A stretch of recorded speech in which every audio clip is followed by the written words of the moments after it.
자, 한 나라가요, 국가 비상사태, 그러니까 계엄을 선포합니다. 이게 국가가 할 수 있는 조치 중에 거의 가장 강력하고 극단적인 거잖아요. 그런데 진짜 놀랍게도요, 아무 일도 일어나지 않았습니다. 명령은 분명히 내려졌는데 모든 게 그냥 그 자리에서 멈춰버린 거죠. 오늘 바로 이 미스터리, 그 속을 한번 제대로 파헤쳐 보겠습니다. 바로 이 질문. 아니, 계엄이 선포됐는데 왜 아무 일도 없었지? 여기서부터 모든 이야기가 시작되는 겁니다. 어떻게 이런 일이 가능했을까요? 최고 권력기관이 명령을 내렸는데 왜 아무도 움직이지 않았을까요? 지금부터요, 그 실패의 원인을 세 가지 층위로 나눠서 하나하나 뜯어보겠습니다. 자, 이 거대한 실패는요, 크게 세 가지로 나눠볼 수 있어요. 첫 번째는 바로 정보와 속도의 문제.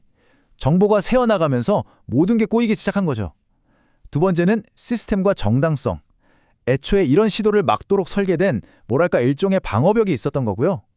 그리고 마지막, 이게 가장 중요한데 바로 내부 설득의 실패, 즉 사람의 문제였습니다. 자, 그럼 첫 번째 이유부터 한번 볼까요? 속도의 상실.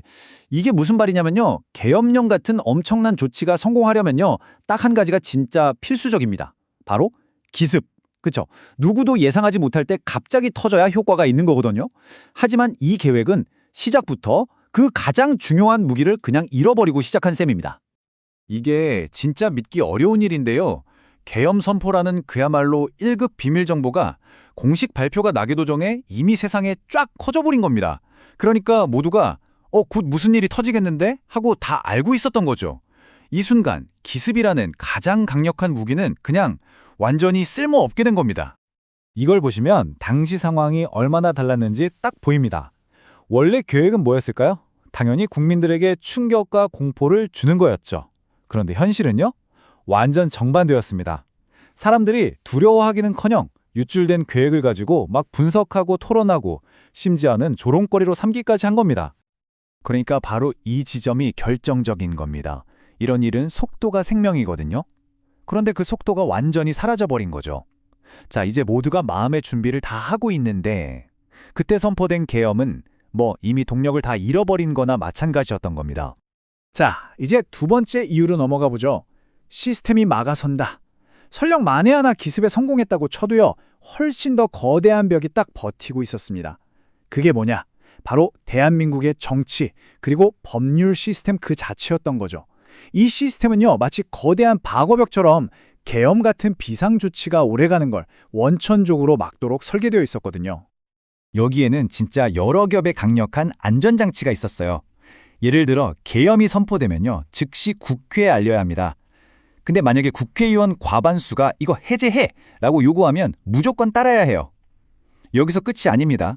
사법부, 그리고 국내외 언론까지 사회의 모든 감시 시스템이 동시에 딱 켜지는 거죠.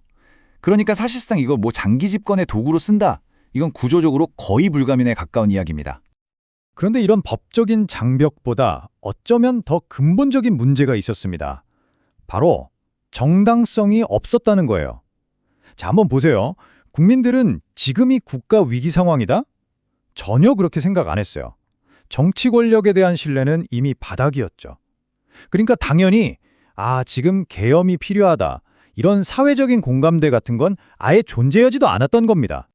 자, 이제 마지막 단계입니다. 어쩌면 이게 가장 근본적인 실패의 이유일 텐데요. 외부에서 정보가 새고 시스템이 저항하고 이런 것보다 훨씬 더 깊은 곳의 문제입니다. 바로 그 명령을 직접 실행해야 할 조직, 그 내부의 문제였던 거죠. 네, 이것이 사실상 가장 본질적인 실패다. 이 말이 정말 핵심을 꿰뚫는다고 생각해요. 생각해보세요. 아무리 거창한 계획을 세워도 결국 그걸 실행하는 건 사람이잖아요. 그런데 만약에 그 명령을 받은 사람들 스스로가 이건 좀 아닌데? 라고 생각한다면 과연 어떻게 될까요? 명령을 집행해야 할 바로 그 사람들, 그 내부자들의 머릿속이 의심으로 가득 차기 시작한 겁니다. 마음속에서 첫 번째 질문이 딱 떠오르는 거죠. 잠깐만, 우리가 지금 하려는 이 일이 정말 국가를 위한 일이 맞나?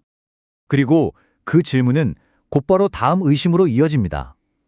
혹시 이건 국가 안보 같은 게 아니라 그냥 어떤 특정 세력의 정치적인 이익을 지키기 위한 건 아닐까? 그리고 마침내 행동을 딱 멈추게 만드는 가장 현실적인 질문에 부딪히게 됩니다. 이 일이 잘 되든 잘못되든 나중에 역사 앞에서 모든 책임을 져야 하는 건 결국 현장에 있는 나 자신이 아닐까? 이 질문 앞에서 누구도 선뜻 그렇다 혹은 아니다 라고 답을 내릴 수가 없었다고 합니다. 그 결과가 바로 이겁니다. 원래 계획이 성공하려면 뭐가 필요했을까요? 당연히 적극적인 집행, 자발적인 헌신 이런 것들이었겠죠.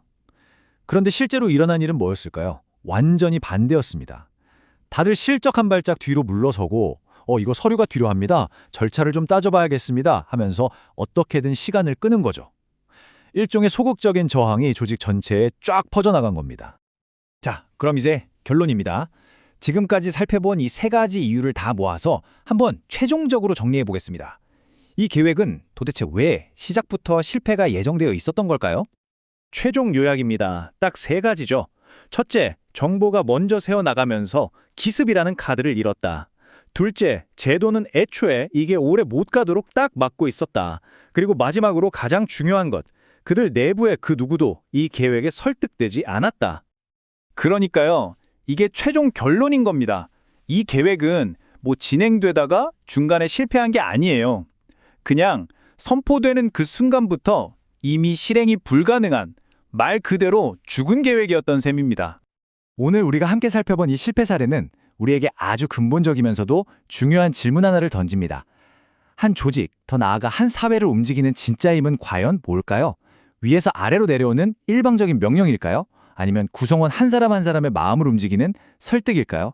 여러분의 생각은 어떠신지 궁금하네요.